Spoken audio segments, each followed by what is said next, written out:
This wireless microphone kit from Sony is illegal. It's illegal to sell, it's illegal to use, depending on how you use it, but it didn't always used to be this way. Now, it's not as dramatic as I'm making it sound, but it all comes down to the frequencies this uses. So I bought it back in around 2012, so 10 years ago, and at the time it was fine. And it was expensive too, it was like 600 bucks. You see, it came with two different transmitters. This one is you plug a lavalier microphone into it and then hook this on your belt or whatever, and this one you would plug into the bottom of a microphone, and then it would transmit to the receiver right here. So this would go near the camera. And of course, being wireless, of course, it has to use certain radio frequencies. This one in particular was the 42 to 45 UHF channel option. There was actually another option for, I believe, 30 to 33, which I didn't go with. Not that it usually matters, but in this case, I chose poorly. Because it turns out in 2017, the FCC decided to auction off a certain amount of the wireless spectrum that was unlicensed at the time, so which meant that you could sell devices that anyone could use without a license, such as this, for like wireless video work, whatever, and they decided to auction it off and actually sell it to wireless carriers, so for cell phones and stuff. And what they auctioned off was pretty much all of the 600 megahertz band, so 600 to 700 megahertz, and wouldn't you know, what does this one broadcast on? Well, 638.125 to 661.875 megahertz. So this is in that range that got auctioned off and reallocated, so I cannot actually use this on the bands that were auctioned off. However, there was one small section of the band that was an exception that was not, and that was called the duplex gap, which is also being used as a guard band between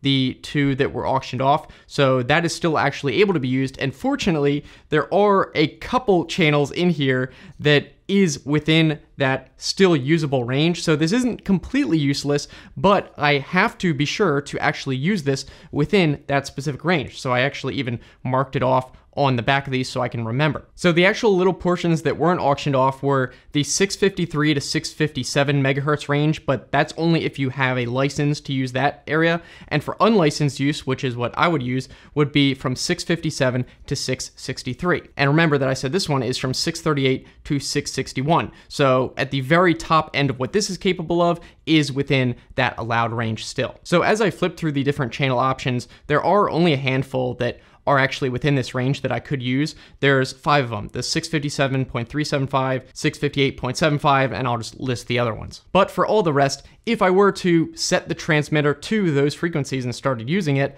then that would be breaking the law, technically. I say technically because unless you're really egregious about using these frequencies, the chances of getting caught are kind of low, and at first the FCC is who regulates these, would probably first warn you, say, hey, stop doing this, and then eventually fine you. Although I do believe that T-Mobile, who did buy the license for part of the band, I think they can actually technically sue you for using what they bought a license to, and I think they have in the past. But surprisingly, the threat of lawsuit and a fine is probably not even the biggest reason why you wouldn't want to use those channels now.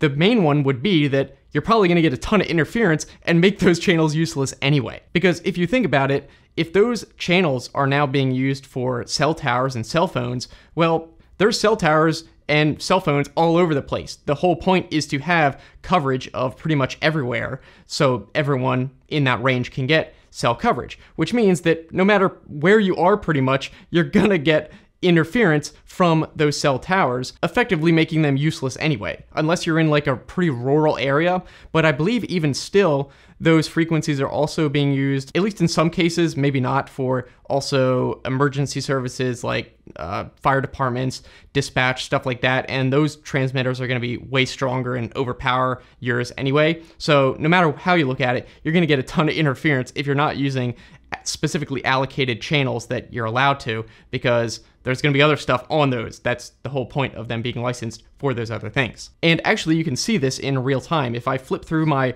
receiver for the different channels, and this is not a problem because it's just receiving, it's not sending anything, you can see that it will actually show on certain channels that it has stuff coming through. The little wireless icon means that there's signal coming in. So that means if I were to try and use this, there would be a ton of interference from whatever this is. Unfortunately though, another problem is because there are so few unlicensed frequencies left in that 600 megahertz range, it's much more likely that someone else is going to be using them as well. Or another company doing wireless work, you're probably going to be more likely to interact with and have not a clean channel. And really the only solution is to, well, buy a different unit that is newer with different frequencies. And also I believe, from my understanding, is that it's actually illegal to sell these now because from what I've read, the licensing or acceptance or approval, whatever you want to call it, for these devices was revoked, I guess, because, you know, every device that produces wireless signal has to be approved by the FCC, I guess, however it works.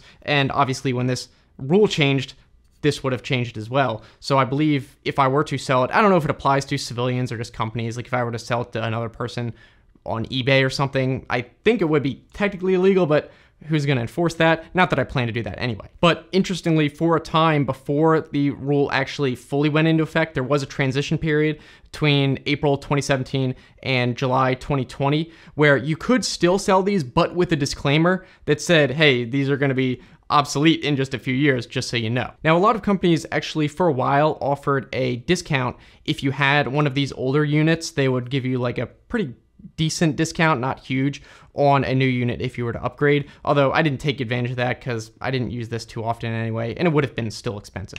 So at this point, this is pretty much just kind of a novelty. There's not much more to say about it. It's something that technically is illegal. So I can say I don't think contraband, it's not legal to possess. It's just illegal to use in certain frequencies, which it is capable of, but not if you use it in others. Speaking of microphones though, if you guys enjoyed this video, definitely check out my most recent video where I talked about a $2,500 ultrasonic microphone that I tested different ultrasonic devices on to basically see what these ultrasonic sounds would sound like to a cat or a dog, to humans, if we could hear them. So it's actually pretty interesting, and I'll put that link right there. In any case though, thanks so much for watching guys. I'll see you in the next one.